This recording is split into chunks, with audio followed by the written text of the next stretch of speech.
ప్రార్థనలో జ్ఞాపకం చేసుకోండి. ప్రాముఖ్యంగా రాగల ఏప్రిల్ మాసంలో 13, 14 తారీఖుల్లో ఉప్పల్ మున్సిపల్ స్టేడియంలో 2 దినాలు ప్రత్యేకమైన సువార్త సభలు ఏర్పాటు చేశాం. అందరూ ప్రార్థన చేయండి. అలాగే ఈ వారం నుంచి వాల్పోస్టర్స్ పరిచర్య ఉంటుంది. ఆ బ్రాంచ్ మందిరంలో ఉన్న బిడ్డల ఆ కార్యక్రమాన్ని చేస్తారు. మీ అందరి ప్రార్థనలు జ్ఞాపకం చేసుకోండి. అలాగే 22, 23, 24 తారీఖుల్లో ఏప్రిల్ నెల 23, 24, 20 తారీఖుల్లో మచిలీపట్నం కృష్ణా జిల్లా బిడ్డలు చాలామంది ఉన్నారు. దేవుడు మీకు ఇచ్చిన అవకాశం, మీ ప్రాంతాల్లో మీటింగ్స్ ఏర్పాటు చేయడానికి దేవుడు అద్భుత ద్వారాలు తెరిచారు. ఈ మీటింగ్స్ ఒక సహోదరులు ప్రేరేపించబడి మ్యాక్సిమం ఖర్చు అంతా వారు భరిస్తూ ఈ మీటింగ్స్ ఏర్పాటు చేస్తున్నారు. మీ అందరి ప్రార్థనలో జ్ఞాపకం చేసుకోండి. ప్రభు చిత్తమైతే 28, 29 తారీఖుల్లో ఏప్రిల్ నెల చివరిలో సిరిసిల్ల ప్రాంతంలో మీటింగ్స్ ఏర్పాటు చేయాలని ఆశపడుతున్నాం. ఆ గ్రౌండ్ పర్మిషన్, ఆ స్థలాలు ఇంకా క్లియరెన్స్ రాలేదు. వచ్చిన తర్వాత మీతో పంచుకోవటం జరుగుతుంది. నాకు తెలిసి ఏప్రిల్, మేలో కేవలం 2 డేట్స్ మాత్రమే ఖాళీగా ఉన్నాయి. కరీంనగర్, సిరిసిల్ల, సిద్దిపేట ప్రాంతానికి ఇంకా మనం వెళ్ళలేదు. లాస్ట్ టైం కరీంనగర్లో మీటింగ్స్ ఏర్పాటు చేయాలనుకున్నప్పుడు ఎలక్షన్ కోడ్ అడ్డొచ్చి మీటింగ్స్ క్యాన్సిల్ అయ్యాయి. ప్రభు చిత్తమైతే 28, 29 తారీఖుల్లో సిరిసిల్ల ప్రాంతంలో మీటింగ్స్ ఏర్పాటు చేయాలని ఆశపడుతున్నాం. దానికి సంబంధించిన క్లియరెన్స్ అంతా దేవుడు అనుగ్రహించినట్లుగా ప్రార్థించండి. ఇప్పుడు నేను ప్రకటించిన ఈ కోటాలన్నింటినీ దేవుడు ఆశీర్వాదకరంగా జరిగించినట్లు ఒకసారి అందరు చేతులు పైకెత్తి 2 చేతులు అల్లాడిస్తూ స్వరమండలం ఎత్తి యేసయ్యకు స్తోత్రాలు చెప్దాం. సువార్తను ప్రకటించు వారి పాదములు పర్వతముల మీద సుందరములై ఉన్నాయి. సువార్త ప్రకటనలోనే ఆశీర్వాదం దాగి ఉంది.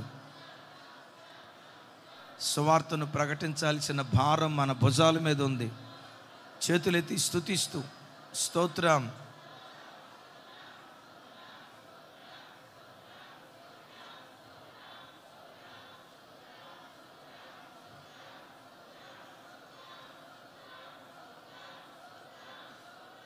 ఆమేన్, ఆమేన్. దయచేసి అందరూ కూర్చునండి. మంచిది. గత కొన్ని వారాల నుండి నైవేద్య బలి గూర్చి ఒక్కొక్కటి కూలంకుషంగా ప్రభు దివ్యమైన రీతిలో మనతో మాట్లాడుతూ వస్తున్నారు. ఇక చివరి 2 పాఠాలు, చివరి పాఠాలను చక్కగా ధ్యానించుదాం. రండి, అందరూ మీ బైబిల్ తెరవండి. లేవియాకాండం 2వ అధ్యాయం, లేవియాకాండం 2వ అధ్యాయం 4వ వచనం నుంచి 8వ వచనం వరకు నేను చదువుతాను. నాతో కలిసి కొంచెం స్వరమెత్తి అందరూ పెద్దగా చెప్పడానికి ప్రయత్నం చేయండి.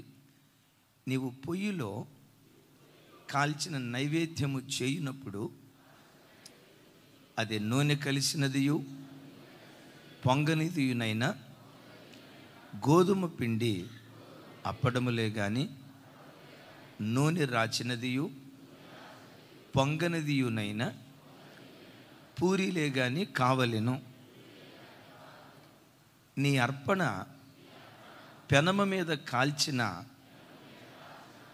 నైవేద్యమైన ఎడల అది నూనె కలిసినదియు పొంగనిదియునైనా గోధుమ పిండి అయి ఉండవలెను. 6వది, అది నైవేద్యము గనుక నీవు దాన్ని ముక్కలుగా త్రుంచి వాటి మీద నూనె పోయవలెను. 7వ వచనం, నీవు అర్పించున్నది కుండలో వండిన నైవేద్యమైన ఎడల నూనె కలిసిన గోధుమ పిండితో దాన్ని చేయవలెను. వాటితో చేయబడిన నైవేద్యము యెహోవా యొద్దకు తేవలెను. ఇక అందరు తలలు పైకెత్తి నా వైపు చూడండి. ఆ రోజుల్లో అతి పరిశుద్ధమైన బలిగా పిలువబడుతున్న నైవేద్య బలిలో రొట్టె ప్రధాన భూమిక. రొట్టెను 3 రకాలుగా సమర్పించేవాళ్ళు. నంబర్ 1, పొయ్యిలో కాల్చబడిన రొట్టె. నంబర్ 2, పెనం మీద కాల్చబడిన రొట్టె. నంబర్ 3, కొండలో ఉడికించబడిన రొట్టె. ఈ మూడిటిని దేవుడైన యెహోవాకు నైవేద్యంగా అర్పించేవాళ్ళు. కొన్ని సందర్భాల్లో పొయ్యిలో కాల్చేవాళ్ళు, మరికొన్ని సందర్భాల్లో పెనం మీద కాల్చేవాళ్ళు, ఇంకొక సందర్భంలో కొండలో వేడితో ఉడికించి దేవుడైన యెహోవాకు నైవేద్యాన్ని అర్పించేవాళ్ళు. ఎస్, ఆ నైవేద్య బలిలో ప్రధాన భూమిక పోషించబడిన ఆ రొట్టె నంబర్ 1 యేసుక్రీస్తు వారికి గుర్తని, 2వది సార్వత్రిక సంఘానికి గుర్తని, 3వది యేసుక్రీస్తు రక్తముతో విమోచించబడిన ఒక్కొక్క క్రైస్తవుడికి ఆ రొట్టె గుర్తుగా ఉందని గడిచిన కొన్ని దినాల నుంచి మనం వింటూ వస్తున్నాం. అందుకనే ఒక పాట ఉంది కదా, నీ చేతిలో రొట్టెను నేనయ్యా విరువు యేసయ్యా అని పదే పదే పాడుకుంటాం కదా. ఆ రొట్టె బోధిస్తున్న నేనే, ఆ రొట్టె బోధ వింటున్న మీరే. ఈరోజు లైవ్లో ఎన్ని వేల కుటుంబాలు వింటున్నాయో, యేసుక్రీస్తు రక్తముతో కడగబడిన ప్రతి క్రైస్తవుడు ఆ రొట్టెకు సాదృశ్యంగా ఉన్నాడు. వీటన్నిటికంటే ముఖ్యంగా 2000 సంవత్సరాల క్రితం కపాలమని అర్థమిచ్చే గొల్గొతా పర్వతం మీద శ్రమల కొలిమిలో కాల్చబడుతున్న మన ఆరాధ్య దైవం ప్రభు అయిన యేసుక్రీస్తు వారికి ఈ రొట్టె సాదృశ్యంగా ఉంది. రొట్టెను బలిపీఠం దగ్గర సమర్పించే ముందు కాలుస్తాడు. దైవజనమ, 2000 సంవత్సరాల క్రితం యేసుక్రీస్తు వారు కాల్చబడ్డారు. కాల్చబడే అనుభవం ఆయన వరకు మాత్రమే పరిమితం కాదు. ఆయన ఏ దారి గుండా వెళ్ళాడో ఆయన రక్తముతో కడగబడిన ప్రతి క్రైస్తవుడు అదే దారి గుండా వెళ్ళాల్సిందే. మరోసారి చెప్తాను, 2000 సంవత్సరాల క్రితం నా వైపు చూసి సమాధానం చెప్పండి. యేసు ప్రభువారు శిలువ శ్రమలనే అగ్నిచేత ఆయన కాల్చబడ్డారా లేదా? తిరస్కారాలనే అగ్నిచేత కాల్చబడ్డారా లేదా? నిందలనే అగ్నిచేత ఆయన కాల్చబడ్డారా లేదా? నోరు తెరిచి చెప్పాలి. తృణీకారాలని అగ్నిచేత ప్రభు కాల్చబడ్డారా లేదా? కాల్చబడి పరలోకపు తండ్రికి అతి పరిశుద్ధమైన నైవేద్యంగా యేసుక్రీస్తు వారు మార్చబడినట్లుగా యేసుక్రీస్తు రక్తముతో కడగబడిన ప్రతి క్రైస్తవుడు అలా కాల్చబడుతూనే పరలోకపు దారికి చేరుకునేవాడై ఉంటాడు. అందుకని ఎప్పుడు చెప్తా కదా, క్రైస్తవ్యం పూలబాట కాదు, ముండ్ల బాట. కొంచెం కాలం ఓర్చుకో, ఆ ముండ్లను సహించు, ఆ ముల్లే రేపు మహిమగా దేవుడు మారుస్తాడు. మరోసారి చెప్దాం ఆమేన్. దేవుడు శ్రమల కొలిమిలో కాల్చేటప్పుడు రొట్టెను అగ్నితో కాలుస్తాడు కదా, పొయ్యిలో కాలుస్తాడు, పెనం మీద కాలుస్తాడు, కొండలో కాలుస్తాడు. ఈ మూడిట్లో సెగ దేనికి బాగా తగులుతుంది? అమ్మ కొండలోనా? కొండలో కాస్త, దాన్ని మించి పొయ్యి పెనం మీద, దాన్ని మించి పొయ్యిలో. సామెత ఒకటి ఉంది కదా, పెనం మీద నుంచి బడి అని అంటారు చూసారా. మెట్టుకు కాలుస్తాడు. అయితే ఒకటి గమనించండి, దేవుడు నిన్ను కాల్చే కొలది ఖరీదైన వాడిగా మార్చబడతావే కానీ కాలి పొర్రపాటున బూడిద కావు. ఎందుకో తెలుసా? నిన్ను కాల్చే పరమ యజమాని ఉన్నాడే, సమస్తము ఆయన స్వాధీనంలో ఉంది. ఎంతవరకు కాలుస్తాడో చెప్పమంటారా? ఆయన సంపూర్ణత మనలో కలిగే వరకే కాలుస్తాడు, కానీ కాలి బూడిదయ్యేదాకా అగ్నిలాంటి శ్రమలకు పొరపాటున ఈ దేవుడు నిన్ను నన్ను పొరపాటున అప్పగించడు, కాలుస్తాడు. శ్రమలనే, ఇంకా చెప్పాలంటే మహాశ్రమలనే ఆ అగ్ని లాంటి పరీక్షల గుండా ఒక్కొక్క బిడ్డను కాలుస్తాడు. కాల్చేటప్పుడు ఒకటి గుర్తుంచుకో, నేను నాశనం కాబోతున్నాను అని అనుకోకు. నేను పతనం కాబోతున్నాను అని అనుకోకు. నా బ్రతుకులో నాకు ఇంకేమీ మిగల్లేదు, పూర్తిగా నశించిపోబోతున్నాను అని అనుకోకుండా ఈరోజు నన్ను ప్రభు కాలుస్తున్నాడంటే ఖరీదైన వాడిగా నేను మార్చబడబోతున్నాను. దేవుడు కాలుస్తున్నాడంటే నేను కాలి బూడిదగాను. నిజమే. చూడండి, లోకంలో కూడా కాల్చబడిన వాటి ఖరీదు చాలా ఎక్కువగా ఉంటుంది. ఆమె ఏం చెప్దాం ఒకసారి. మొక్కజొన్న కండే పచ్చిది ఉంది, మొక్కజొన్న కొండ పచ్చిది ఉంది. ఆ పచ్చి మొక్కజొన్న కొండ కొన్నాం అనుకోండి, దాని ఖరీదు 5 రూపాయలు. నిప్పుల మీద ఆ మొక్కజొన్నను కాల్చి నిమ్మకాయ ఉప్పు రాస్తాడు కదా, 5 రూపాయలు మొక్కజొన్న కండి కాస్త 15 రూపాయలు అయిపోద్ది. ఖరీదు పెరిగిందా తగ్గిందా? ఇంకొన్నిసార్లు ఏం చేస్తారో తెలుసా? ఒక్కొక్క మొక్కజొన్న పొత్తు ఒలిచి పాప్కార్న్ అంటారు కదా, పాప్కార్న్. బస్ స్టాండ్స్లో, రైల్వే స్టేషన్స్లో పాప్కార్న్ పాప్కార్న్ పాప్కార్న్ పాప్కార్న్ అంటారు చూసారా? అదే మొక్కజొన్న పొత్తులో నుంచి వచ్చిన ఆ చిన్న చిన్న గింజలు పాప్కార్న్ పెనం మీద వేడి చేస్తే దాని ఖరీదు 50 రూపాయలు అయిపోయింది. పచ్చిది 5 రూపాయలు, నిప్పుల మీద కాల్చింది 15,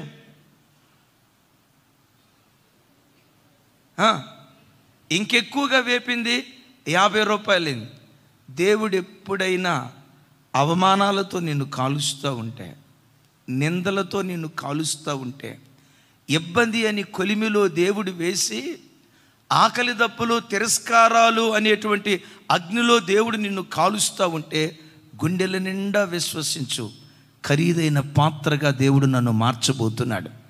ఓ విలువైన వాడిగా దేవుడు నన్ను మార్చబోతున్నాడు. కానీ నశించిపోవటానికి దేవుడు నన్ను కాల్చటలేదని, కాల్చేటప్పుడు ఆయన చిత్తానికి నీవు అప్పగించుకొందువుగాక. సో మనం కాస్త పెంతుకోస్తోళం కాబట్టి బంగారం అంతగా తెలీదు. బంగారాన్ని క్యారెట్లో కొలుస్తారు కదా, బంగారాన్ని క్యారెట్లు, 24 క్యారెట్లు, 22 క్యారెట్లు. తర్వాత అబ్బో అన్నకు బంగారం గురించి బాగానే తెలిసినట్టుంది, 18 అంటున్నాడు. నిజమే, 18 క్యారెట్లు. అదిగో చూడండి, మీకోసం ఇన్ఫర్మేషన్ తీసుకొచ్చా. 24 క్యారెట్లు, 22 క్యారెట్లు, 18 క్యారెట్లు, 14 క్యారెట్లు, 10 క్యారెట్లు.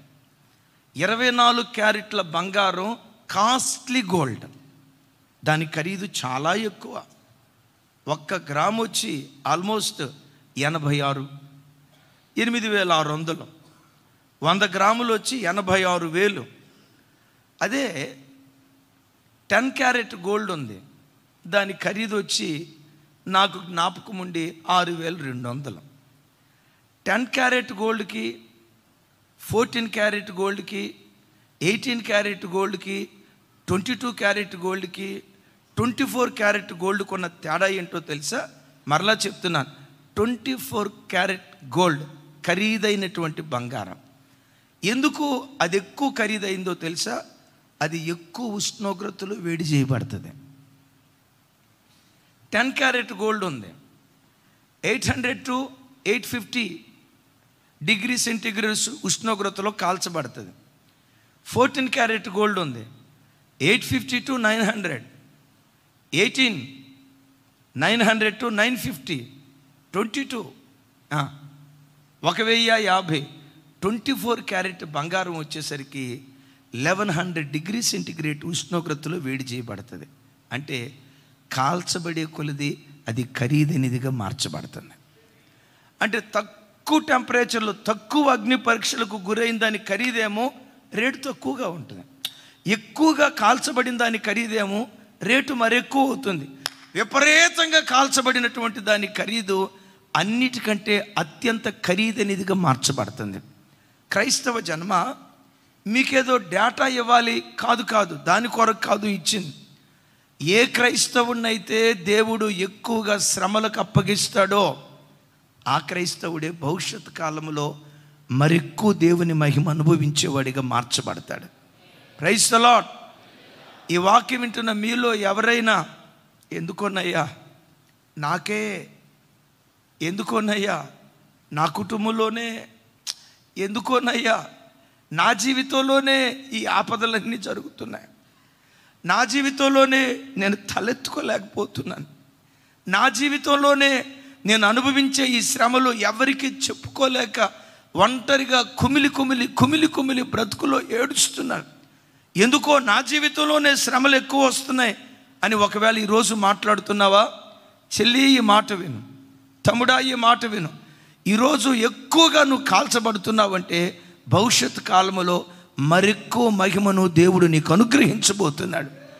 దేవుడు నిన్ను కాల్చే కొలది ఖరీదైన వాడిగా నేను మారుస్తాడే కానీ కాలి బూడిదైపోయేటట్లుగా దేవుడు మనలను చేయడో.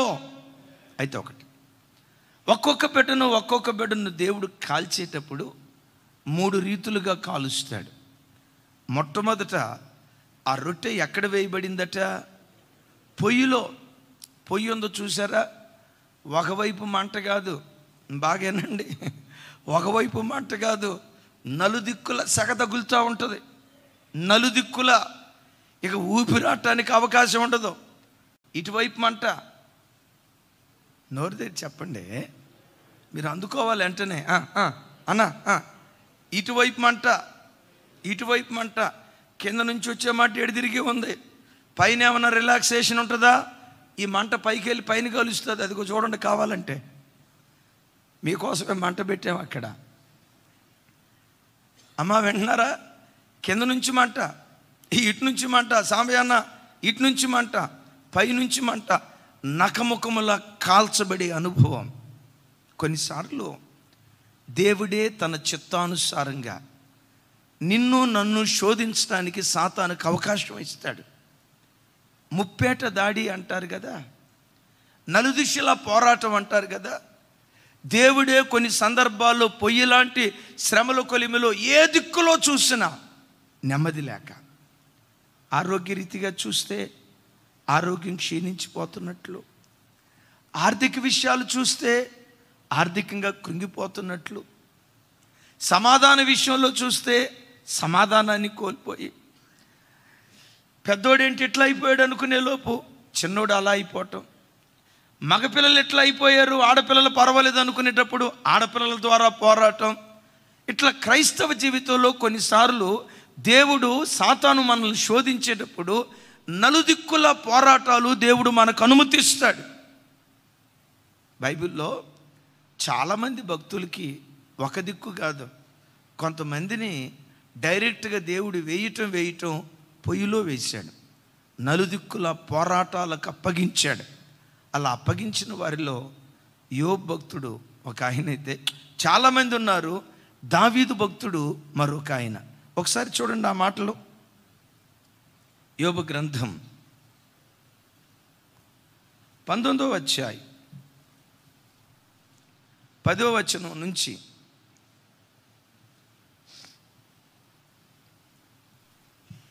నాతో కలిసి చెప్పండి. నలుదిశలో ఆయన నన్ను విరగగొట్టగా నేను నాశనమైపోతుని, ఒకడు చెట్టును పెళ్ళగించినట్లు ఆయన నా నిరీక్షణ ఆధారమును పెళ్ళగించను. ఆగాక్షణ 10వ వచనం ఒకసారి నా వైపు చూసి చెప్పండి. ఎన్ని దిశల నుంచి నలగొట్టాడట? పెద్దగా చెప్పాలి. ఇంకోసారి, పొయ్యిలో కాల్చబడింది నలుదిక్కులా నలగొట్టబడిన అనుభవానికి గుర్తుగా ఉంది. యోబు భక్తుడు ఇక్కడ అంటాడు, నలుదిక్కులా ఆయన నన్ను విరగ్గొట్టాడు. ఒకసారి చూడండి, నలుదిక్కులా నన్ను విరగ్గొట్టాడు. ఓ మాట అంట, నలుదిక్కులా యోబును దేవుడు విరగ్గొట్టడానికి యోబు ఏం పాపం చేసి ఉంటాడు చెప్పండి టకమని. యోబు ఏ పాపం చేశాడు? వాక్యం అంటుంది, భూమి మీదనున్న సమస్త ప్రజలలో దేవుని యందు భయభక్తులు కలిగిన యోబు వంటి వాడు లేడు అంటాడు. అంటే ఏ విషయంలో కూడా నేరం చేయలా, ఏ విషయంలో కూడా తప్పు చేయలా, నిష్కల్మషుడిగా దేవుని కొరకు బ్రతికాడు. ఎంత నీతిగా బ్రతికిన నీతిమంతునికి ఆపదలు వచ్చాయా లేదా? భయభక్తులు కలిగి బ్రతికిన వాడికి బాధలు వచ్చాయా లేదా? ఇంత నీతిగా బ్రతికితే ఎందుకు వచ్చాయి? వస్తాయి. బైబిల్లో రాసి ఉంటుంది కదా, నీతిమంతునికి కలుగు ఆపదలు ఒక దిక్కు నుంచి కాదు, నలుదిక్కుల పిల్లల వైపు నుంచి, ఆర్థిక విషయాలు, ఉద్యోగ విషయాలు, వ్యాపార విషయాలు, ఆత్మీయ విషయాలు, కొన్నిసార్లు పొయ్యి లాంటి నలుదిక్కుల నలగొట్టబడే అనుభవానికి దేవుడు తన చిత్తానుసారంగా మనల్ని అప్పగిస్తాడు. మరలా చెప్తున్నాను, కాల్చి బూడిద చేయటానికి కాదు, ఖరీదైన పాత్రలుగా దేవుడు మనలను మార్చటానికే. నలుదిక్కుల ఈయన కలిగిన ఆపదేంటి? ఒక్కొక్కటి టక చదువుతాను చూడండి. నెక్స్ట్ వర్స్, యోబు గ్రంథం. ఆయన నా మీద అంటే ఇంతకీ యోబును దానికి అప్పగించింది ఎవరు? దేవుడే అప్పగించాడు. అంటే చివరికి యోబు జీవితంలో ఒకవైపు దేవుని వైపు నుంచి మంట, దేవుని వైపు నుంచి శోధన అనుమతించాడు. దేవుడు శోధించేవాడు కాదు, పరిశోధించేవాడు. దేవుని వైపు నుంచి.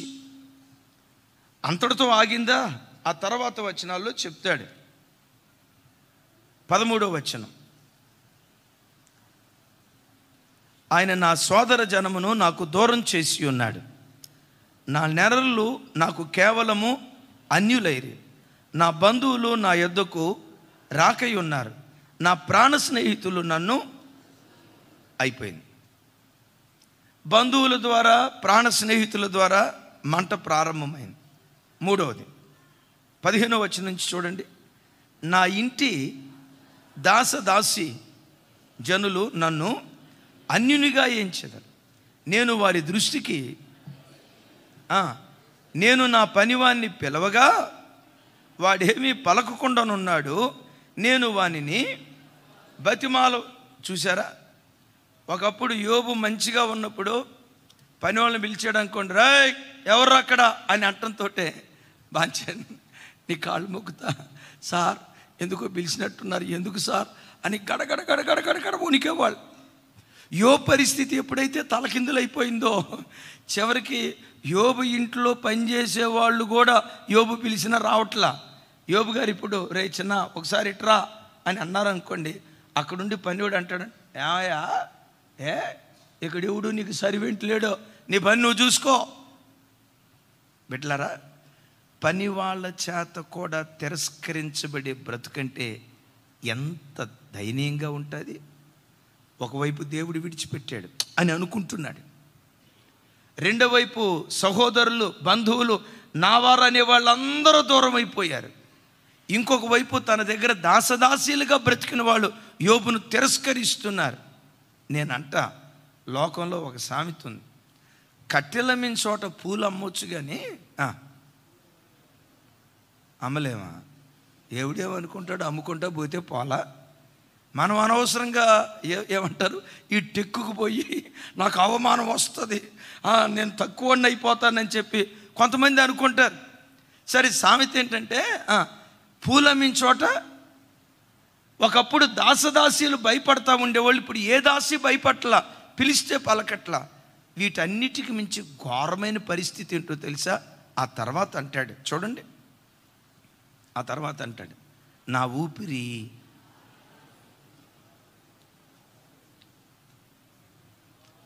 నాతో కలిసి చెప్పండి, నా ఊపిరి నా భార్యకు. వినండి, ఏ బాధ అయినా ఒక పురుషుడు తట్టుకోగలడు, కానీ భర్త ఊపిరి భార్యకు అసహ్యమైందంటే భక్తుడైన యోబు ఎంత కాల్చబడ్డాడు చూడండి. దైవజనమా, దేవుడు కొన్ని సందర్భాల్లో నా జీవితంలో కానీ నీ జీవితంలో కానీ పొయ్యి లాంటి నలుదిశల ఆపదలనే అగ్నిలాంటి పరీక్షలకు దేవుడు మనలను అప్పగిస్తాడు. నేను నశించిపోయాను అని ప్రారంభంలో అన్నాడు, కానీ ఆ తర్వాత తటపటాయించుకొని అదే యోబు భక్తుడు ఆ అధ్యాయం చివరికి వచ్చి ఏమంటాడు తెలుసా? అయ్యా, నా భార్యకు నా ఊపిరి అసహ్యమైంది, నా పనివాళ్ళు నన్ను లెక్కయట్లేదు, నా సహోదర జనం నాకు దూరంగా ఉన్నారు, దేవుడు నన్ను విడిచిపెట్టినట్లుగా కనపడుతున్నాడు, అయితే నా విమోచకుడు సజీవుడనియు తర్వాత ఆయన భూమి మీద నిలుస్తాడని స్వస్థపరిచిన దేహంతో దేవుణ్ణి నేను ముఖాముఖిగా చూస్తానని శోధించబడిన తర్వాత నేను సువర్ణంగా నిశ్చయంగా మార్చబడతానని ఆ నలుదిశలా కాల్చబడుతున్న అనుభవాలలో విశ్వాసపు వాక్కులు మాట్లాడుతూ ఉన్నాడు. చప్పలు కొడుతూ స్తోత్రాలు చెప్దాం.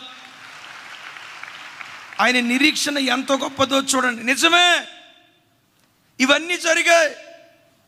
ఇటువైపు ఆపద, అటువైపు ఆపద, కింద నుంచి ఆపద, పైనుంచి ఆపద, పొయ్యిలో కాల్చబడినట్లుగా నేను కాల్చబడుతున్నాను. కొంతకాలం ఓర్చుకుంటా, శోధించబడిన మీదట కాల్చబడుతున్న నా బ్రతుకులో కాల్చబడే కొలది ఖరీదైన పాత్రగా మార్చబడతానే కానీ కాలి పొరపాటున బూడిద కాను. ఎందుకో తెలుసా? నా విమోచకుడు సజీవుడు. ఒకానొక రోజు తప్పకుండా నన్ను దర్శిస్తాడు, నన్ను బాగు చేస్తాడు. స్వస్థపరచబడిన దేహంతో ఈ భూమి మీద చనిపోయిన తర్వాత మహిమ దేహంతో నా దేవుని ముఖాన్ని ముఖాముఖిగా చూస్తా. నీ జీవితంలో కూడా నలుదిశల ఆపదలు నిన్ను ఆవరించినప్పుడు సంపూర్ణత కొరకే దేవుడు నన్ను కాలుస్తున్నాడు, కానీ కాల్చి బూడిద చేయటానికి దేవుడు నన్ను కాల్చట్లా. కొన్నిసార్లు ఏ దిక్కులో చూసినా నెమ్మది లేని స్థితికి దేవుడు తన చిత్తానుసారంగా అప్పగిస్తాడు. దేవుడు అనుమతించే ప్రతి శ్రమ దేని కొరకో చెప్పమంటారా? హెబ్రీ గ్రంథంలో అంటాడు, సంపూర్ణత కొరకే దేవుడు మనలను శ్రమలకు అప్పగిస్తాడట. చెప్పండి, దేని కొరకు? అంటే సంపూర్ణత అంటే క్రీస్తు సంపూర్ణతకు సమానమైన సంపూర్ణత మనలో కలగటానికి శ్రమలకు దేవుడు అప్పగిస్తాడట. ఆ మధ్య మన మందిరానికి వచ్చే ఒక కంసల ఆయన, పెద్ద ఆయన, నేను అడిగాను, అయ్యా బంగారాన్ని కొలివిలో వేస్తారు కదా, ఎంతవరకు కాలుస్తారు? ఆయన ఎన్నో చెప్పి ముగింపులో ఏమన్నాడు తెలుసా? కొండ గుర్తు ఒకటేనండి, బంగారాన్ని కొలిమిలో వేసిన తర్వాత కంసలాయన ప్రతిరూపం బంగారంలో కనపడే వరకే కాలుస్తాడు. వన్స్ బంగారంలో కంసలాయన ప్రతిరూపం కనపడిందంటే అగ్నిలో నుంచి తీసేస్తాడు. పరమ కంసాలి యేసుక్రీస్తు వారు మనలను శ్రమలనే కొలిమిలో వేసి కాల్చేటప్పుడు ఆయన పరిశుద్ధత నీలో కనపడే వరకే కాలుస్తాడు. ఆయన ప్రేమ నీలో కనపడే వరకే కాలుస్తాడు. ఆయన సాత్వికం, ఆయన దీనత్వం, ఆయన సంపూర్ణతకు సమానమైన సంపూర్ణత కలిగే వరకే కాలుస్తాడు. వన్స్ ఆయన సంపూర్ణత నీలో వచ్చిందా, నిన్ను ఆభరణంగా తర్వాత మార్చడం ప్రారంభిస్తాడు. చప్పలు కొడుతూ స్తోత్రాలు చెప్దాం. అయితే ఒకటి, కాల్చబడేటప్పుడు నీ పెదవుల్లో నుండి బయలుదేరే మాటలు చాలా విలువైనవి. యోబు ఎక్కడ నా భక్తి మర్చిపోయి దేవుడు నాకు అన్యాయం చేశాడు అని అన్నాడా? ఏం దేవుడు, ఈ మాయిదారి దేవుడు అని అన్నాడా? ఇక నేను ప్రార్థనకు రాను, కీర్తనకు రాను, స్తోత్రం లేదు, స్తుతి లేదు, ఇక ఉన్నదంతా ఆత్రమే, ఉపవాసం లేదు, ఉపవాసం లేదు, ఇక సచ్చిన ఆదివారం చర్చికి నేను రానే అని అన్నాడా? ఒకటే మాట అంటాడు, అయితే ఇవన్నీ జరుగుతున్నాయి నిజమే, అయితే నా విమోచకుడు సజీవుడు, తర్వాత ఆయన భూమి మీద నిలుస్తాడు. బలహీనపడి రోగగ్రస్తమైన ఈ దేహాన్ని నా దేవుడు బాగు చేస్తాడు. ఆరోగ్యవంతమైన దేహంతో ఆయన ముఖాన్ని చూస్తాను, మహిమా దేహంతో మరి విశేషంగా దేవుని ముఖాన్ని ముఖాముఖిగా చూస్తాను. శోధించబడిన తర్వాత శుద్ధ సువర్ణంగా మార్చబడతాను అని అన్నాడు. ఒకసారి నా వైపు చూడండి. యోబు నోటితో ప్రవచించినట్లుగా చివరి అధ్యాయాల్లో జరిగిందా, జరగలేదా? పెద్దగా చెప్పాలి. చివరి అధ్యాయాల్లో జరిగిందా లేదా? దేవుడు ఆయనకు ప్రత్యక్షమయ్యాడా లేదా? ఆయన దేహాన్ని బాగు చేశాడా లేదా? యోబుతో దేవుడు ముఖాముఖిగా మాట్లాడాడా లేదా? కోల్పోయిన దానికంటే రెండంతల ఘనత దేవుడు అనుగ్రహించాడా లేదా? మీలో ఎవరైనా పొయ్యి లాంటి నలుదిక్కుల శ్రమల మధ్యలో కాల్చబడుతూ ఉంటే యోబుకు రెండంతల దీవెనిచ్చిన దేవుడే నీకు నీ పిల్లలకు రెండంతల దీవెన దేవుడు అనుగ్రహించునుగాక. ఇదే పరిస్థితి గుండా భక్తుడైన దావీదు గారు వెళ్ళాడు. ఒకసారి చూడండి, కీర్తనల గ్రంథం 118వ కీర్తన 11వ చరణం. నాతో కలిసి చెప్పండి. నలుదిశలను వారు నన్ను చుట్టుకొని ఉన్నారు, ఎన్ని దిశలా అంటే నలుదిశల కాల్చబడే అనుభవం. ఎక్కడ పడిన అనుభవం? అదే అదే అదే అదే చెప్పాలి. నలుదిశల కాల్చబడే అనుభవం. ఎక్కడ కాల్చబడే అనుభవం? పొయ్యిలో కాల్చబడే అనుభవం. భక్తుడైన దావీదు గారు కూడా పొయ్యిలో కాల్చబడ్డాడు. ఏమంటాడు? నలుదిశల వారు నన్ను చుట్టుకొని ఉన్నారు, యెహోవా నామమును బట్టి, పెద్దగా చెప్పాలి, నేను వారిని నిర్మూలన చేసేదను. కందిరేగల వలె వారు నా మీద ముసిరి ఉన్నారు. ముండ్లు కాల్చిన మంట ఆరిపోవునట్లు వారు నశించిపోయిరి. ఎలా నశించిపోయారు? యెహోవా నామమును బట్టి నేను వారిని నిర్మూలన చేసేదను. చప్పలు కొడుతూ స్తోత్రాలు చెప్దాం. చూడండి చూడండి, తర్వాత వచ్చిన వాళ్ళు అంటాడు, నేను పడునట్లు నీవు నన్ను గట్టిగా, యెహోవా నాకు, వాడు ఏం చేశాడట? పడునట్లుగా. కొంతమంది నువ్వు పడేటట్లుగా గట్టిగా దోయాలని ప్రయత్నం చేస్తారు. ఆ కష్టకాలంలో యెహోవా నామాన్ని స్మరించు, పడకుండా అద్భుత హస్తాన్ని చాపి శత్రువు ఎదుటే దేవుడు నిన్ను నిలవబెట్టడం ప్రారంభిస్తాడు. నేను పడునట్లుగా ఎట్లా దోశాడటాడు? మరి గట్టిగా దోస్తే గట్టిగా పడిపోవాలిగా. నా వైపు చూడాలా? ఆడు తోసినోడు గట్టిగా దోశాడట. అంటే గట్టిగా దోశాడంటే ఎందుకు దోసినట్టు? ఇప్పుడు వెళ్తా వెళ్తా కొంతమంది సరదాగా ఎట్లా అంటారు, సరదాగా చేస్తట్లంటే పర్వాలా, బలవంతంగా నెడితే పడాలనే కదా. తోసేవాడు గట్టిగా దోశాడట. నేనంట, తోసేవాడు కంటే దావీదు ఆరాధించే దేవుడు గట్టివాడు గనుక ఆయన నామాన్ని స్మరిస్తుండగా కందిరేగల్లాగా చుట్టూత శ్రమలు ఆవరించిన, శత్రువులు ఆవరించిన, పడగొట్టే వ్యక్తులు ఆవరించిన యెహోవా నామాన్ని స్మరించాడు గనుక పడకుండా దేవుడు తన హస్తాన్ని చాపి దావీదుకు సహాయం చేసి నిలవబెట్టాడు. తర్వాత వచనంలో అంటాడు, యెహోవా నా దుర్గము, నా గానము, నా రక్షణాధారమాయను. ఇక్కడ నుంచి పెద్దగా చెప్పాలి ఈ మాట. నీతిమంతుల గుడారాలలో రక్షణను గూర్చిన ఉత్సాహ సునాదములు వినబడును. యెహోవా దక్షిణ హస్తము సాహస కార్యములు చేయును. ఒకసారి అందరం చప్పట్లు కొడుతూ స్తోత్రాలు చెప్దాం. గట్టిగా గట్టిగా హల్లెలూయా. ఈ వచనం ఇట్లా ఆపండి, నా వైపు చూడండి. నీతిమంతుల గుడారాలలో రక్షణను గూర్చిన ఉత్సాహ సునాదములు వినబడును. యెహోవా దక్షిణ హస్తం సాహస కార్యాలు చేస్తుంది. బిడ్లరా, ఎవరు నీతిమంతులు? యేసుక్రీస్తు రక్తముతో కడగబడిన ప్రతి క్రైస్తవుడు నీతిమంతుడై ఉన్నాడు. నీతిమంతుల గుడారాలలో ఏం వినబడాలట?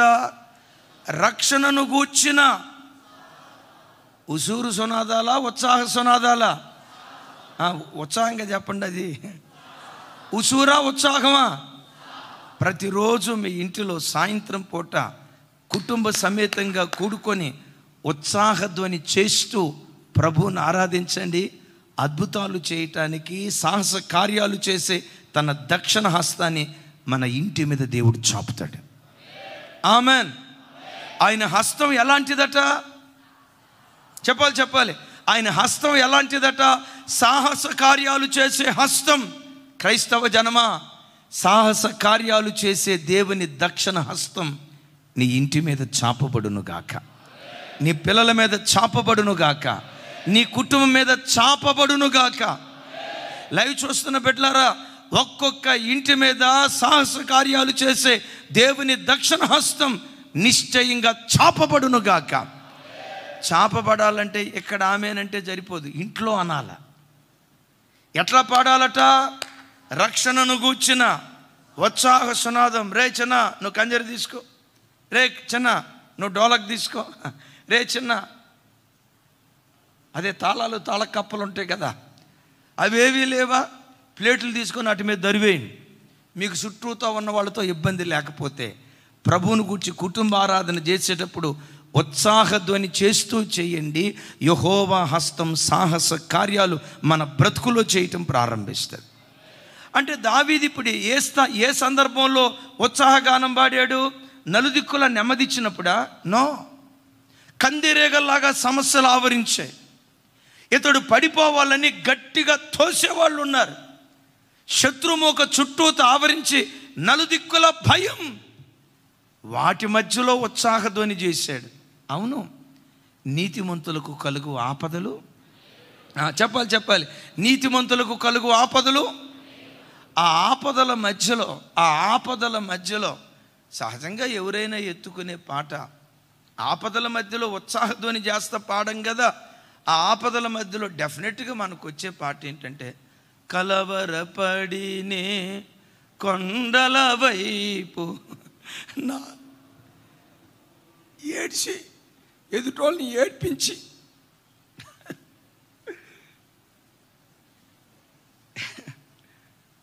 ఆ పాట ఎత్తుకుంటాం.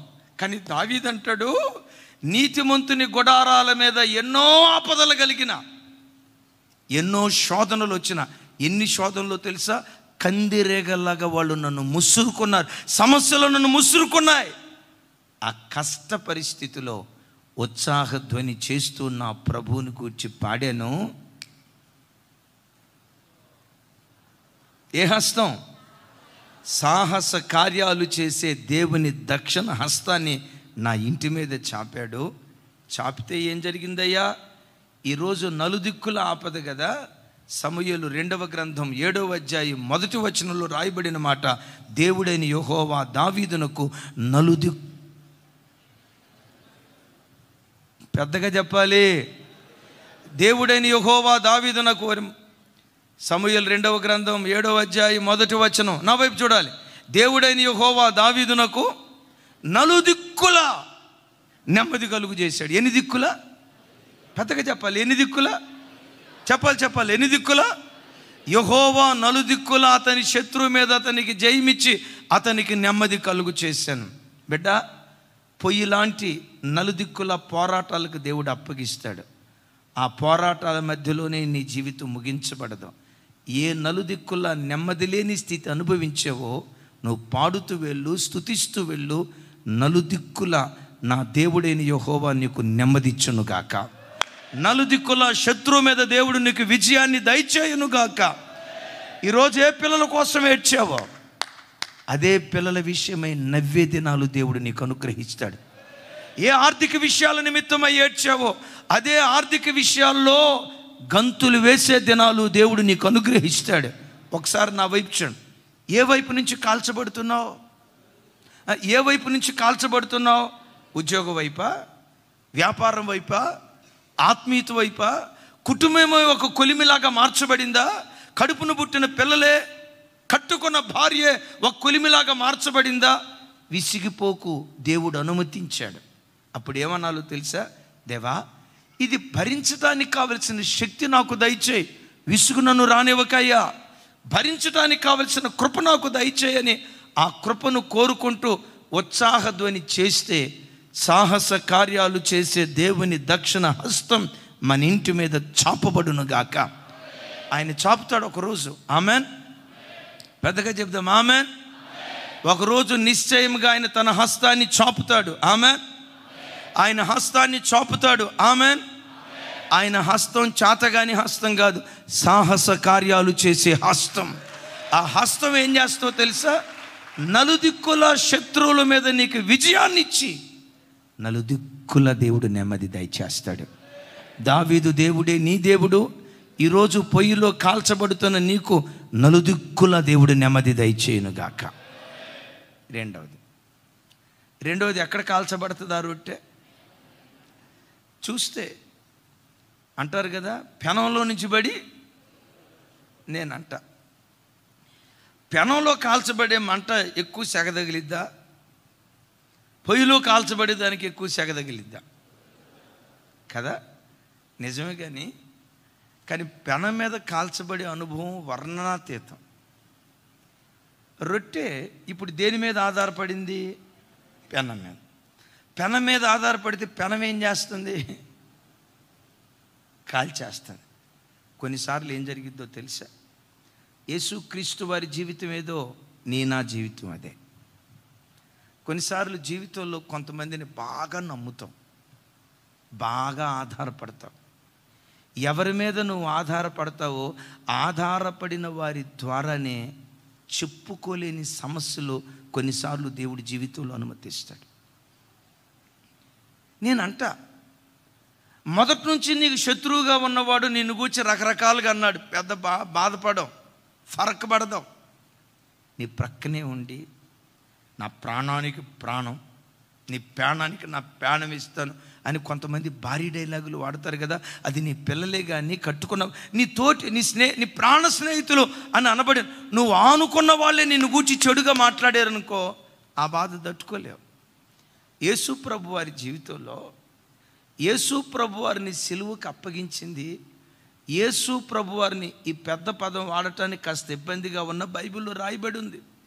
యేసు ప్రభువును తన్నటానికి మడిమెనెత్తింది శత్రువు కాదట, ఆయనతో పాటు భోజన పంక్తిలో కూర్చున్న ఆయన సహచరుడే. ఒకసారి చూడండి, ఆయన సహచరుడే యేసయ్యను తన్నటానికి వాడు తన మడిమెనెత్తాడట. ఎవరైనా చెప్పాలి. ఇస్కరియోతు యోధాకు యేసయ్య ఇచ్చిన ఆధిక్యత ఎంత గొప్పదో తెలుసా? యేసు ప్రభు వారి 12 మంది అపోస్తులు, వారు యేసయ్య చేత ఏర్పరచబడిన వారు. నేనంట బహుజన సమూహం యేసయ్యను వెంబడించింది కదా. నా వైపు చూడండి, బహుజన సమూహం యేసయ్యను వెంబడించింది కదా. వాళ్ళల్లో 70 మందిని శిష్యులుగా ఏర్పరచుకున్నాడు. వాళ్ళల్లో సెగ్రిగేట్ చేసి 12 మంది అపోస్తులను, 12 అపోస్తులు, 70 మంది శిష్యులు, ఇక విస్తారమైనటువంటి జనం. అంటే ఈ 12 మంది చూజన్ పీపుల్, దేవుని చేత ఏర్పరచబడిన వారు. నువ్వు నాకు కావాలి, నా తర్వాత నువ్వు సేవ చేయాలి. నువ్వు నాకు కావాలి, నా తర్వాత నువ్వు సేవ చేయాలి. నువ్వు నాకు కావాలి, ఆ తర్వాత నువ్వు సేవ చేయాలని ఈ 12 ఇస్కరియోతు యోధాను కూడా ఏర్పరచుకున్నాడంటే యోధాను దేవుడు ఎంత ప్రేమించాడో చూడండి. ఇంకొక మాట కూడా చెప్తా. ఈ 12 మంది అపోస్తుల్లో ఫైనాన్స్ మినిస్టర్ ఎవరు? డబ్బులు లెక్క దేవుడు ఎవరికి అప్పగించాడు? కొంచెం గట్టిగానండి, కొంచెం గట్టిగా. డబ్బులు సంచి యోధాకు అప్పగించాడంటే యేసయ్య యోధాని ఎంత, నా వైపు చూడాలి, యేసయ్య యోధాను ఎంత నమ్మి ఉంటాడు? ఒక తల్లి అంటది, అన్నయ్య 20 సంవత్సరాలు అవుతుంది అన్నయ్య మా పెళ్ళి, ఎప్పటికీ నా భర్త నన్ను నమ్మడు అన్నయ్య, బీరువా తాళం అస్సలేడు అన్నయ్య, డబ్బులు ఏమన్నా కావాల్సి వస్తే ఆయనే బీరువా తాళం తీస్తాడు, డబ్బులు ఇస్తాడు, ఆయనే తాళం వేసేసి.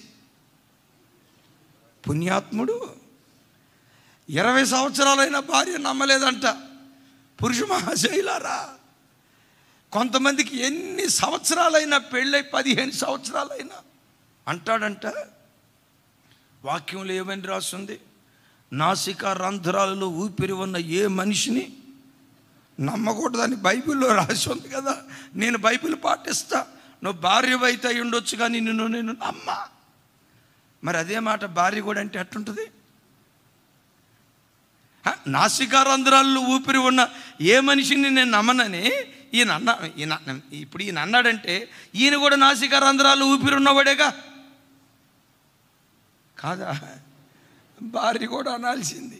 చూడండి, ఆ తల్లి చెప్తుంది, అయ్యా బీరువా తాళం కొడీడయ్యా. ఎప్పుడైనా గెస్ట్లు వచ్చి నూనె తొందరగా అయిపోతే తీసుకొచ్చిన 1.5 కిలో నూనె కొరకు ఎన్ని లెక్కలు అడుగుతాడు అన్నయ్యా. అంటాడు, నాకు పేపర్ మీద రాయి.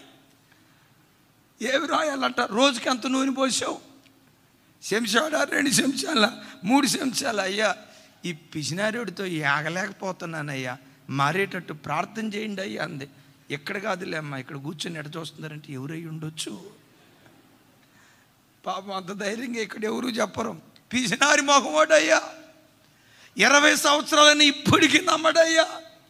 బీరువా తాళం తానే వేసుకుంటాడు, ఆ తాళం జేబులో పెట్టుకుంటాడు. చివరికి చిల్లర పైసలు అవసరమైన నా చేతులతోనే ఇయ్యాలంటాడయ్యా. నేనంట యేసయ్య ఇస్కరియోతు, నేనంట భర్త భార్యనే నమ్మనప్పుడు యేసుక్రీస్తు వారు డబ్బులు సంచి యోధాకి ఇచ్చాడంటే ఎంత నమ్మి ఉంటాడు? ఒకసారి చెప్పండి, ఎంత నమ్మి ఉంటాడు? నమ్మాడు. అంత నమ్మిన యోధా ఏం చేశాడు? కీర్తనల గ్రంథంలో చూడండి, కీర్తనల గ్రంథం చూడండి, కీర్తనల గ్రంథం 41వ కీర్తన 9వ చరణం, 55వ కీర్తన 20-22 చరణాలు, ఇంతే ఉంచుచున్నా.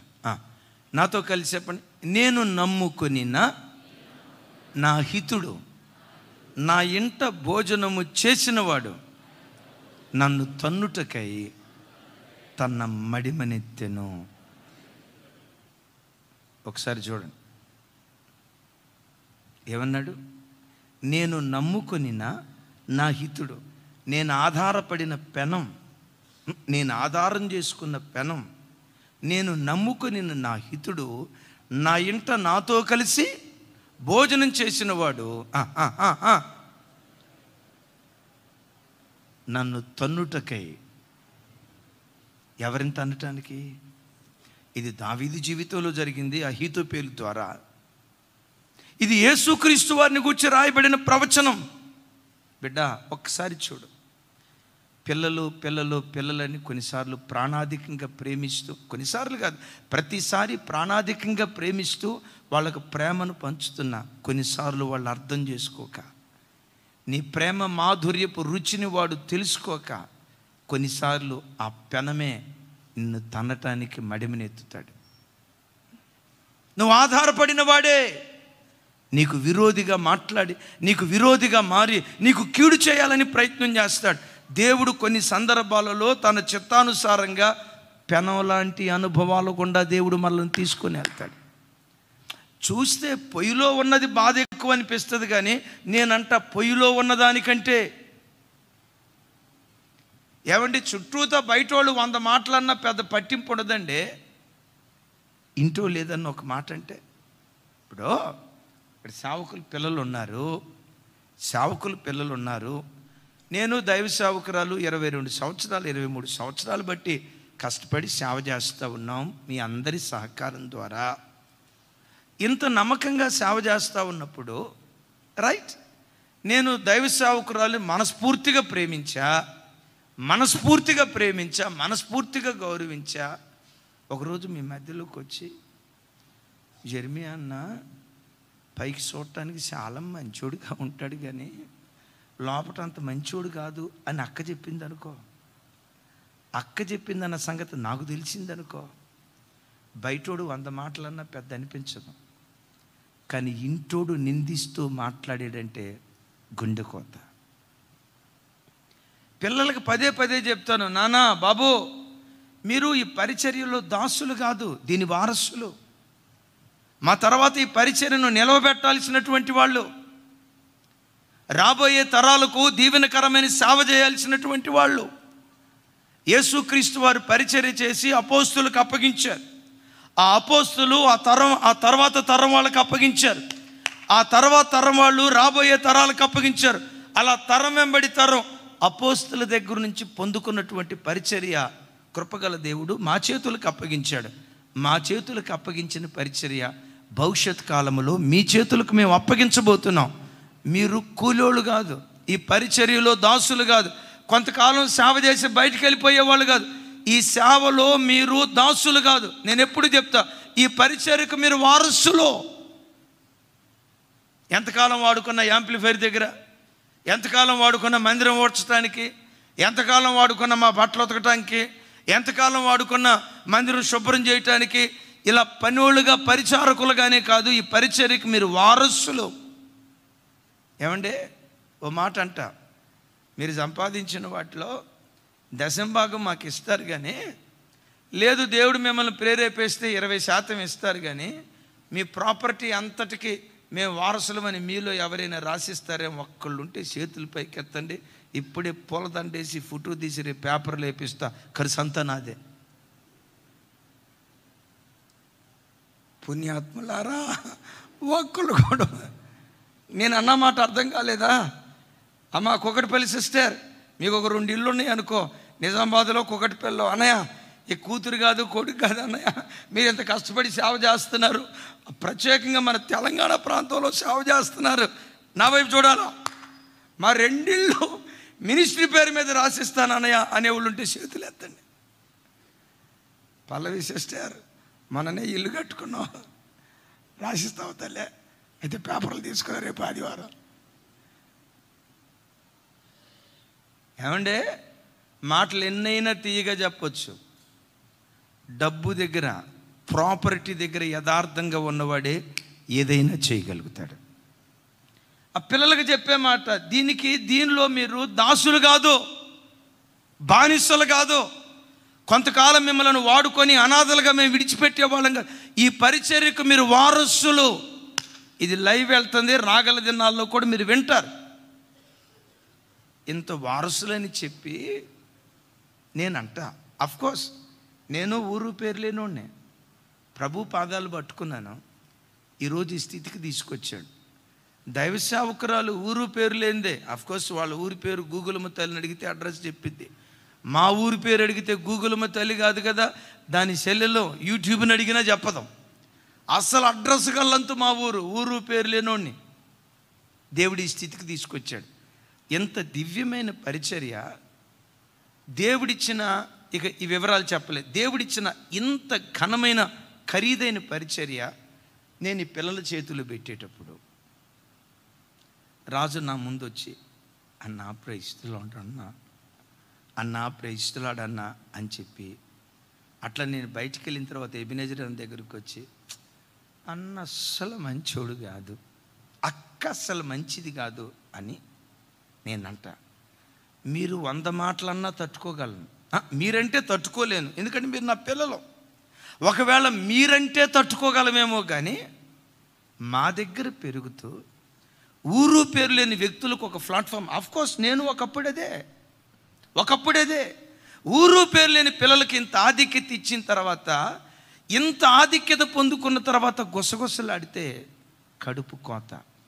నేనంట, నేను చెడ్డోడిని, అయినా నన్ను కూర్చుంటే నేను తట్టుకోలేనే, చెడ్డోడిని అని అంటంతో అనయ్య ఏంటి అది చెడుతాను అనేరు గాక, నా దేవుని నీతితో పోలిస్తే నేను ఎప్పటికీ చెడ్డోడినే, నా దేవుని పవిత్రతతో పోలిస్తే నేను ఎప్పటికీ చెడ్డోడినే, నా నీతి క్రియ దేవుని ఎదుట మురికి గుడ్డ.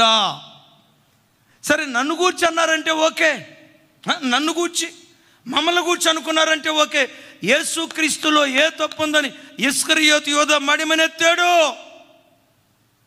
నువ్వు నిర్దోషిగా బ్రతుకుతున్నా కొందరు నీ వారే నీ మీద మడిమెత్తుతారు. అనుమతిస్తాడు దేవుడు. భరించడానికి శక్తి నాకు దయచేయి అని అడగాలే కానీ ఆలోచించి ఆరోగ్యాన్ని పాడు చేసుకోకు. దేవుడు పెనానికి అప్పగిస్తాడు. అవును, మాకు సంఘం దేవుని బిడ్డలు తప్ప మాకు ఇంకొక బంధువు, ఇంకొక చుట్టాలు లేరు. ఆమెన్. పెద్దగా చెప్పండి ఆమెన్. మీకు చుట్టాలు ఉన్నారా లేదా? ఏం తెలియనట్టు అమాయకంగా చెప్పకండి. మీకు చుట్టాలు ఉన్నారా లేదా? మాకు చుట్టాలు ఉన్నారా లేదా? ఏం చెప్పాలో అర్థం కావట్లా. ప్రసాద్ గారు, మాకు చుట్టాలు ఉన్నారా లేదా? మాకు చుట్టాలు ఉన్నారా లేదా? ఎవరమ్మా మీరు? చుట్టాలా? పిచ్చి మొహాలారా, మీరు చుట్టాలు కాదు, మా ఇంటోళ్ళు. చుట్టాలు కానీ ఇంటోళ్ళకి తేడా లేదా? అమ్మా రత్నకుమారి, నువ్వు చుట్టానివా మా ఇంటి మనిషివా? మీరు చుట్టాలు కాదు, మా అన్నలు, మా తమ్ముళ్ళు. నోవా, నీకు చుట్టాలు ఉన్నారు, నాకు లేరు.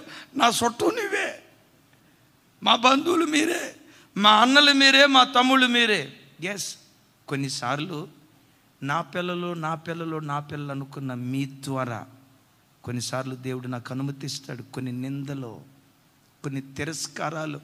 నిష్కలంకంగా సేవ చేసిన, నిర్దోషంగా సేవ చేసిన, బయటికి వెళ్తే అబ్బా ఇమ్మాన్యుయల్ మినిస్ట్రీస్ జెర్మియా గారు ప్రజలంతా జేజేలు పాడుతూ ఉన్న ఇంటి వారి ద్వారా కొన్నిసార్లు వస్తాయి.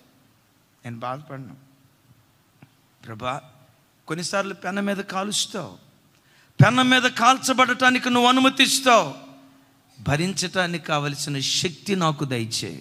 యేసయ్యకి మహిమ కలుగును గాక. అపోస్తులైన పౌలును శిరచ్ఛేదనం చేసి చంపబడటానికి ప్రధాన భూమికి పోషించింది ఎవరో తెలుసా? అలెగ్జాండర్ అనే అపోస్తుడైన పౌలు వారి శిష్యుడట.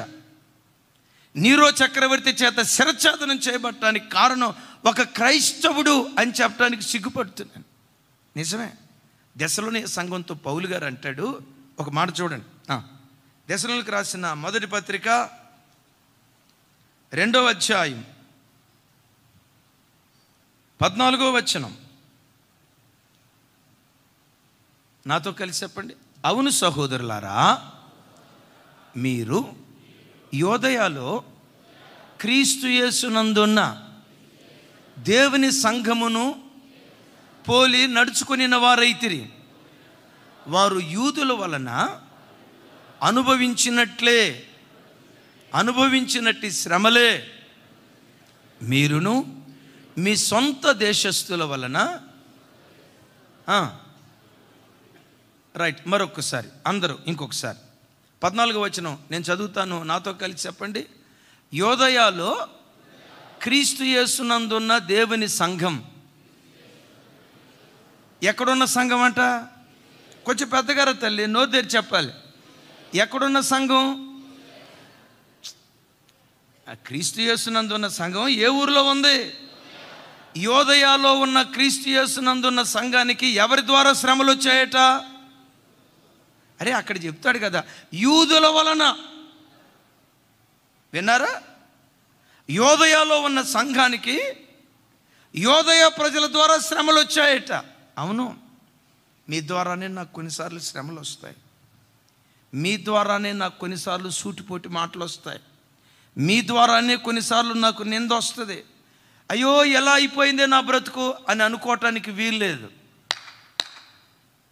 యోదయ సంఘం ఏ మార్గం గుండా నడిచిందో, దెస్సలోనిక సంఘం ఏ మార్గం గుండా నడిచిందో అదే మార్గంలో నడిపించే కృప దేవుడు అనుగ్రహించాడని స్తుతించాలి, కానీ కురింగిపోకూడదు. సంఘానికి వచ్చే మీ జీవితాల్లో కూడా మీ తోటి సంఘస్థుల ద్వారానే మీకు శ్రమలు వస్తాయి. అదే పెన మీద కాల్చబడే అనుభవం. పెన మీద కాల్చబడే అనుభవం. మీలో ఎవరైనా దేవుని పట్ల ఆసక్తి కలిగి సేవకులకు కుడి భుజంగా ఉండాలి, అక్కకు నేను లెఫ్ట్ హ్యాండ్, అన్నకు రైట్ హ్యాండ్, 24 గంటల సేవకుల పక్కన నిలవబడాలి, పరిచర్యకు పాలిభాగస్తులు కావాలని మీరు పరిగెత్తుతూ పరిచర్యలో కొనసాగుతూ ఉంటే కొంతమంది మిమ్మల్ని చూసి సూటిపోటి మాటలు అంటారు. 24 గంటలు ఇల్లు కనపడతారో, అన్న దగ్గరికి వెళ్తున్నారంటే అన్న దగ్గర ఎంత తీసుకుంటున్నారో, మన ఇల్లుగా అన్నాడు కదా, మొత్తానికి అన్న ఇచ్చాడా? నువ్వు చూసావమ్మా? ఓ ఐజాక్ సిస్టరో, అన్న ఎంత ఇచ్చాడో, 24 గంటలు అన్న వైపు తిరుగుతాం. ఇలాంటి మాటలు అనేవాళ్ళు ఉంటారు. తమ్ముడు ఎందుకు ఈ మధ్య పరిచర్యకు రావట్లా? వాళ్ళు వీళ్ళు ఇట్లా అంటున్నారన్నా, ఈ మాటలు పట్టడం ఎందుకని రావట్లేదన్నా అని అన్నావంటే పెనంలో నుంచి నువ్వు తప్పుకునేవాడు అవుతావు. పెనం మీద దేవుడు కాలుస్తాడు. సొంత దేశస్థుల ద్వారానే, స్వకీయుల ద్వారానే సంఘానికి శ్రమలు వస్తాయి. అయ్యా వింటున్నారా? వింటున్నారు ఈ మాట? యోదయలో క్రీస్తు యేసు సంఘమును పోలిన వారై నడుచుకుంటే వారు యూదుల వలన శ్రమలు అనుభవించినట్లుగానే మీరును మీ సొంత దేశస్థుల వలన. చెప్పండి, మీ సొంత దేశస్థుల వలన మీరు శ్రమలు అనుభవిస్తారు అంటాడు. అనుభవం చెప్పండి, ఎక్కడ కాల్చబడే అనుభవం? ఇప్పుడు చెప్పండి. మొదటిదేమో పొయ్యిలో కాలుస్తాడు, రెండవదేమో, మూడవది కొండలో ఉడికిస్తాడు. మరలా అడుగుతాను, ఈ మూడిట్లో తీవ్రమైంది ఏది, బాధాకరమైంది ఏది? పొయ్యి. ఆయన అంటారు, ఇక పెనం కూర్చున్న తర్వాత కూడా నువ్వు పొయ్యి అంటే అట్ట. ఏమంటే ఇంటోళ్ళే శత్రువులు అయితే ఎవడికి చెప్పుకోగలమా బాధ? ఇంటోళ్ళే పగోళ్ళు అయితే ఎవడికి చెప్పుకోగలమా బాధ? ఇప్పుడు చెప్పండి, పొయ్యి కఠినమైందా, పెనం కఠినమైందా? చూసారా, జెండా మార్చారా? నిజమే. ఇప్పుడు మిమ్మల్ని అడుగుతా, ఇప్పుడు ఎక్కడ ఉడికిస్తున్నాడు? తొకమని ఉడుకుతుంది, బయటకు కనపడదు. బయటకు మాత్రం నిండు కొండలాగా ఉంటుంది. అయ్యా నా మాటలు అర్థమవుతున్నాయా భాస్కరనా? వెంకటేష్ గారు బయటకు చూస్తే మాత్రం అబ్బా జెర్మీ అన్నకి తెల్లబట్టలు వేసుకొని ఎప్పుడు చూసినా దుబాయ్ సేట్ లాగా, యాజకుడిలాగా, అబ్బాపాప అసలు అన్నకి ఏ బాధలు లేవు అనుకుంటా. పైకి చూస్తే నిండుకొండ, లోపల మాత్రం తొక ఉడుకుతూ ఉంటుంది. బాధ. బిడ్డలారా, ఎవ్వరికీ చెప్పుకోలేని కొన్ని బాధల వలయం గుండా దేవుడు నిన్ను నడిపిస్తాడు. ఈ మాట చెప్పమంటారా? ఆ గుండెల్లో ఉన్న బాధ కనీసం పిల్లలతో కూడా పంచుకోలేవు. ఎందుకో తెలుసా? వాళ్ళు ఎక్కడ భయపడతారో, వాళ్ళు ఎక్కడ ధైర్యపడతారు. ఆ గుండెల్లో ఉన్న బాధ కనీసం భర్త కూడా నువ్వు పంచుకోలేవు, ఎవరికి చెప్పుకోలేవు. గుండెల్లో ఉన్న బాధ చివరికి కనీసం కట్టుకున్న భార్యకి అమ్మ వద్దు వద్దు. కొన్నిసార్లు హృదయాన్ని పట్టి పీడించే బాధలు కొన్ని ఉంటాయి, చూసావా? ఎవ్వరికి చెప్పుకోలేక కుమిలి కుమిలి కుమిలి కుమిలి కుమిలి కుమిలి ఒక్కడివే అరణ్య రోదన చేసే అనుభవాలు దేవుడు కొన్నిసార్లు ఆయన చిత్తానుసారంగా మనకు అనిపిస్తాడు. ఆయన చిత్తానుసారంగా మనకు అనుమతిస్తాడు. ఆమేన్ చెప్దాం. ఆయన చిత్తానుసారంగా అనుమతిస్తాడు. హల్లెలూయా. కొంచెం గట్టిగా. ఇప్పుడు వినండి, ఇక వెనక కూర్చున్న రిటైర్మెంట్ బ్యాచ్ పెద్దలారా, కొన్ని సందర్భాల్లో డాడీ డాడీ డాడీ డాడీ అని చుట్టూతో తిరిగిన కొడుకే గ్లాసుడు మంచినీళ్ళు లేడు. నువ్వు ఆరోగ్యంగా ఉన్నప్పుడు మామయ్య గారు మామయ్య గారు అన్న కోడలే నిన్ను చూసి మొసలు ఏదో అన్నారు కదా, మొసలు పీనుగా బతికున్నప్పుడే పీనుగు చేసావా తల్లి ఐజక్క? మొసలు పీనుగా. ఒకప్పుడు మామయ్య గారు పెళ్ళైన కొత్తలో, కొంతమందికి ఉండే కృప ఏంటంటే పెళ్ళైన కొత్తలో అత్తమామలు చూసి గడగడ ఉనికిన కోడలు పెళ్ళైన 5 సంవత్సరాల తర్వాత కృప.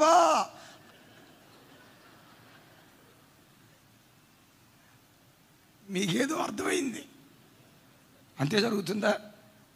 అమ్మ రేపు నువ్వు అట్ట చేయకు తల్లి అని చూడండి, అనుమతిస్తాడు దేవుడు. ఒకప్పుడు నేను టైగర్, పులి. ఒకప్పుడు పులి లాంటి బ్రతికే తర్వాత పిల్లిలాగా మారిపోయే స్థితి వస్తుంది. ఈ బతికే కంటే చచ్చిపోతే మంచిది ఆలోచన రానివ్వకు.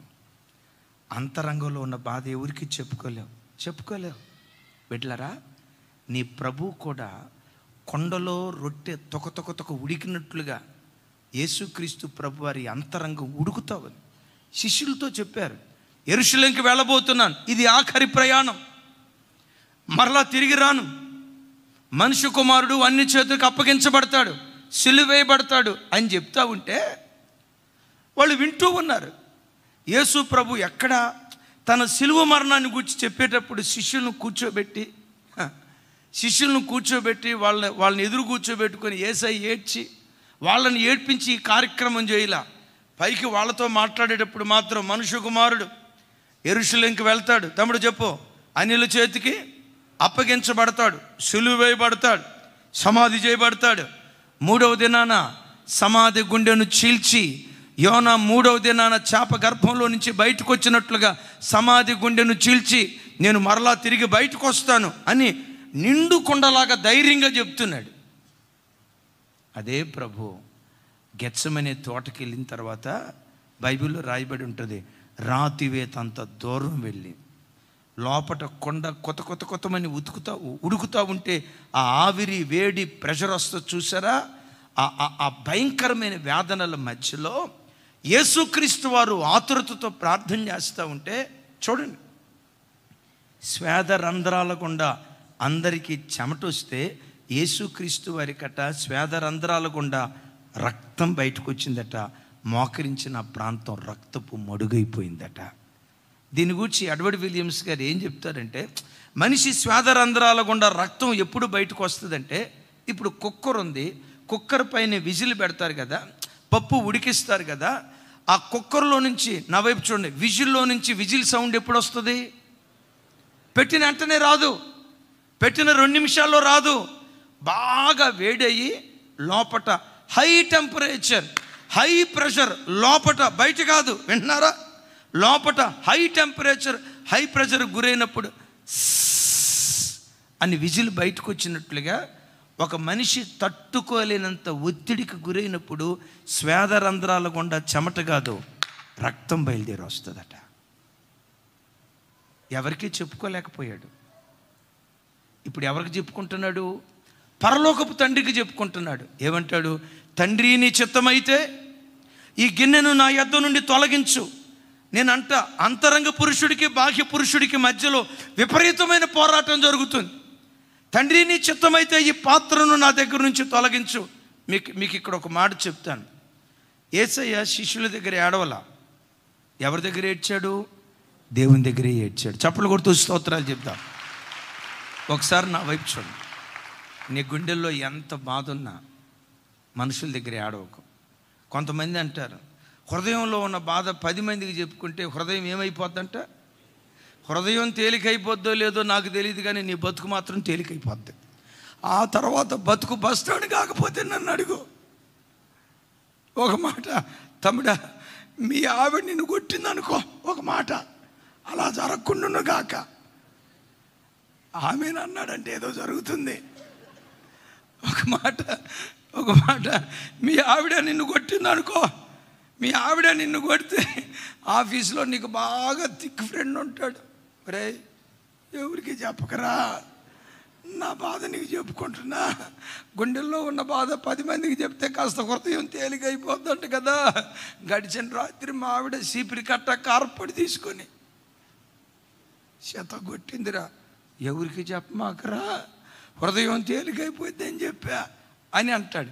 ఆడేం చేస్తాడో తెలుసా? ఇంకొకటి దగ్గరికి వెళ్ళి రాత్రి అంట, ఏ పేరు తమ్ముడా నీ పేరు? నీ పేరు చెప్తే ఎట్లా, ఇంకా పెళ్ళి కాలేదు పాపం. సరే నోవా, నీకు పెళ్ళి అయింది కదా. నోవానంట శృతి సీపురి కట్టతో కొట్టిందంట, ఎవరికి చెప్పమాకరా ఈ సంగతే అని ఆడికి చెప్తాడు.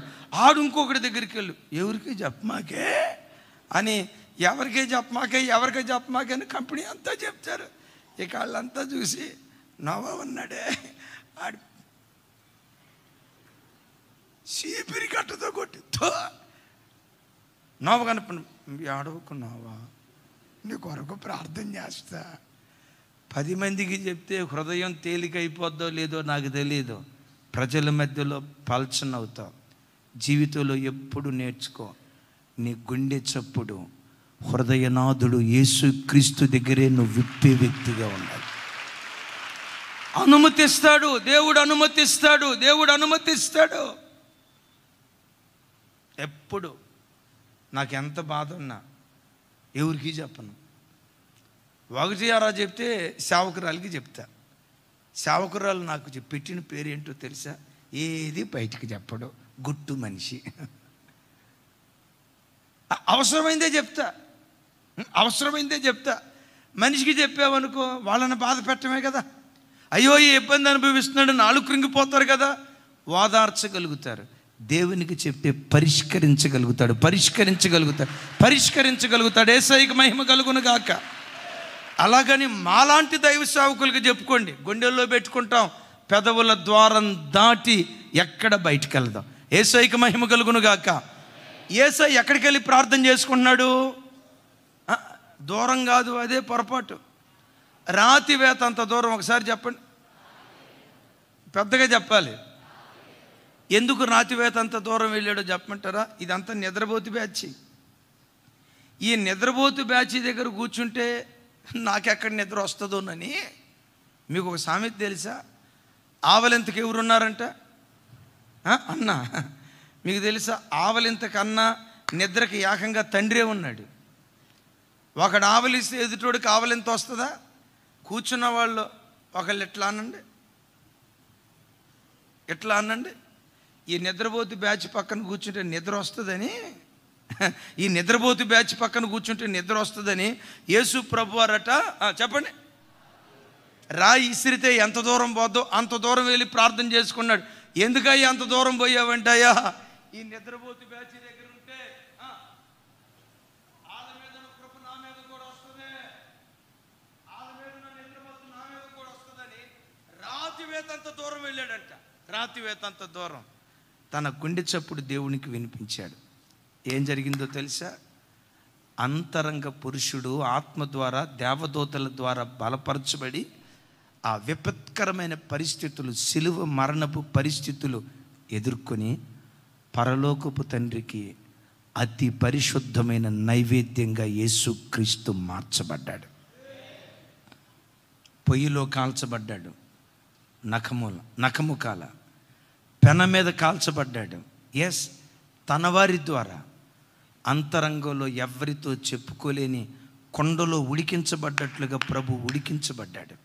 ఆ ఉడికించబడే పరిస్థితుల మధ్యలో ఎవరి దగ్గరకో వెళ్ళి తన బాధ చెప్పుకోలేదు. కానీ హృదయనాథుడు, హృదయ వేదన పరిష్కరించగలిగిన వాడు, గాయపడిన హృదయాలను బాగు చేయగలిగిన వాడు. దైవజనులు మన ఈ మధ్య ఒక పాట రాశారు, అద్భుతం. శరీరానికి గాయమైతే ఎవడైనా గుర్తుపట్టగలడు, గుండె గాయాన్ని గుర్తుపట్టగలిగిన ఏకైక దేవుడు నీవు ఆరాధించే యేసుక్రీస్తు ప్రభు. హృదయనాథుడు గాయపడిన హృదయాలను బాగు చేసేవాడు. యేసయ్య పట్ల ఆయన సంపూర్ణ ప్రణాళిక నెరవేర్చబడింది. యేసయ్య పరలోకపు తండ్రికి పెద్దగా ఈ మాట చెప్పండి, ఈ మాట నాతో కలిసి చెప్పండి, అతి పరిశుద్ధమైన నైవేద్యం. పెద్దగా అతి పరిశుద్ధమైన నైవేద్యంగా ప్రభు మార్చబడ్డాడు. ఆయన నడిచిన దారిలోనే మనలను నడిపించునుగాక. ప్రతి పరిస్థితిని ప్రార్థన ద్వారా ఎదుర్కొనే కృపదేవుడిచ్చునుగాక. అందరూ మోకరించుదాం. హల్లెలూయా. అందరూ మోకరించుదాం. రమేష్, అందరూ మోకరించుదాం. దేవా, నా బ్రతుకులో నన్ను ఖరీదైన పాత్రగా నువ్వు మార్చటానికి కాలుస్తున్నావని ఈరోజు నాతో మాట్లాడావు ప్రభా. నువ్వు కాల్చేటప్పుడు నీ చిత్తానికి నన్ను నేను అప్పగించుకునే కృప నాకు దయచేయి. అందరూ ప్రభు వైపు చేతులెత్తి స్వరమండలం ఎత్తి ప్రార్థన చేసుకుందాం. ఒక్క క్షణం మోకరించండి. అతి పరిశుద్ధుడ అందరం హల్లెలూయా.